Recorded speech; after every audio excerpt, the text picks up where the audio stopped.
forme NDB. Nous avons le plaisir de vous présenter un incubateur de Kamaset 352 œufs à refoulement automatique et à double tension. À double tension, c'est-à-dire un incubateur qui fonctionne à énergie énéo, et au même moment ça fonctionne automatique selon les cartes solaires. Là alors, maintenant, pour la suite, j'aimerais vous expliquer le fonctionnement de cet incubateur.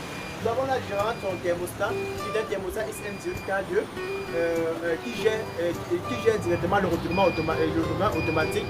Et ça gère aussi un système de backup. Ça gère un système de backup incorporé qui veut donc dire ça gère le secteur 220 volts et ça gère aussi le secteur 12 volts. Sur cet incubateur, nous avons là ce qu'on appelle nous avons là deux sondes à l'intérieur. Nous avons là deux sondes. Nous avons la sonde de température. Ici, nous avons ce qu'on appelle la sonde d'humidité dans cet incubateur. Nous avons là ces avions. Les avions sont rangés en 4 rangées. C'est la raison pour laquelle c'est 352.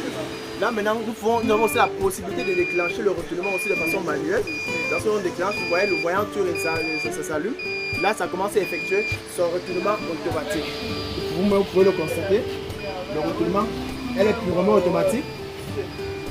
Juste en bas, vous avez là ce qu'on appelle son senseur d'humidification. Donc ça, c'est son bulbisateur. Vous voyez, voilà comment son bulbisateur fonctionne. Lorsqu'on prend ce bulbisateur, on l'insère dans l'eau. Elle a pour rôle d'envoyer l'eau dans la machine sous forme de vapeur d'humidité adéquate dans notre incubateur. Ici, là, nous avons ce qu'on appelle la variation de la température. La variation d'humidité, ça c'est la température maxi. Et ici, ça c'est la température, ça c'est l'humidité maxi qui est de 60%. Bon. La partie la plus importante de cet incubateur, c'est son système de double tension, c'est-à-dire système backup. Nous avons là l'incubateur qui fonctionne déjà à courant 220 volts.